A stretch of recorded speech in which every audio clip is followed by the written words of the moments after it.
Okay, everyone, welcome back to our statistics class notes here in section 9.4 on hypothesis testing for population means. Okay, so let's go through a full example here at the bottom of page 149, example 166 on nursing. In 2010, the mean years of experience among a nursing staff was 14.3 years. So this is information about an entire population of nursing staff. This is mu, okay, so this is the population mean from past information. Now, let's say a nurse manager took a survey of a random sample of 35 nurses, so that's our sample size, 35, at the hospital, and found a sample mean of 18.37 years. So we have X bar is 18.37. So we have a sample mean of 18.37 years of experience, whereas we think from the past information that the population mean is supposed to be 14.3. Seems significantly lower to me, but we're going to have to test it to be sure that we can think it's gone up or not. So sample standard deviation of 11.12 years. Do we have evidence that the mean years of experience among the nursing staff at the hospital has increased? There's a keyword, so we're going to be looking at a one-sided right hypothesis test. And we want to use a significance level of 0.05, so this is alpha. So this is the information we have from the problem. Our mu naught, what we're going to assume for the null H naught is 14.3. Sample size n is 35.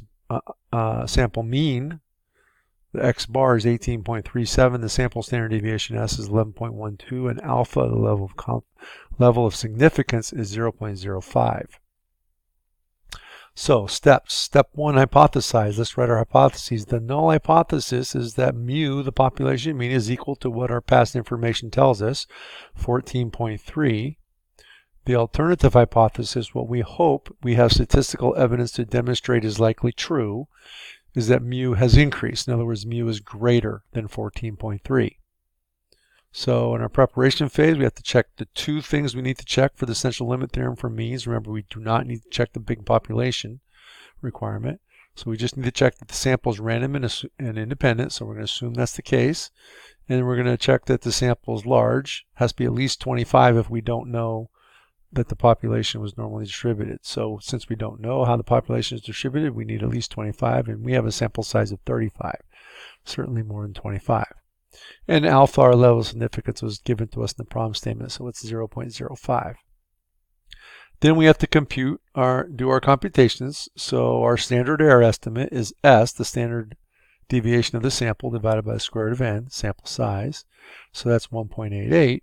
So we actually can find our test statistic by hand because it's X bar minus mu naught, or 18.37 minus 14.3, divided by the standard error estimate. And we get 2.16. Now, we really can't do anything with that ourselves. We have to find the p-value. So using StatCrunch, again, we're going to go to t-stats, one sample with summary to find the p-value. Now, to show you one more time, or to show you how to do a hypothesis test, so with StatCrunch, you go to stat, t-stats, one sample with summary. Now we're going to do a hypothesis test. We went the same way to do a constant, and now we're doing a hypothesis test. So we put in our sample mean, which was 18.37, I believe. Let me check that one more time. Sample mean was, let's see, 18.37. The sample standard deviation 11.12. Sample size 35. Mu naught's 14.3. That's true. Okay. Come back here. So 11.12. Sample size 35. And we want mu is equal to 14.37.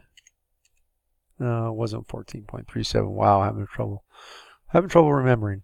14.3. 14.3. And we want to see if it's has increased greater than. So that's everything we need. Hit compute. And we see we have our test statistic that we were able to compute by hand, 2.16 or 17 if you round two decimals here. P-value of 0.0187. Okay. So Showed you how to do all that right here. These are their outputs. So since the p-value, which is 0.0187, is less than alpha, right? P-value is less than alpha, we reject HO. Thus, there is sufficient evidence to support the alternative. That is, the mean years of experience among the nursing staff has increased since 2010. So remember that this means if p-value is less than alpha, we have enough statistical evidence to support the alternative.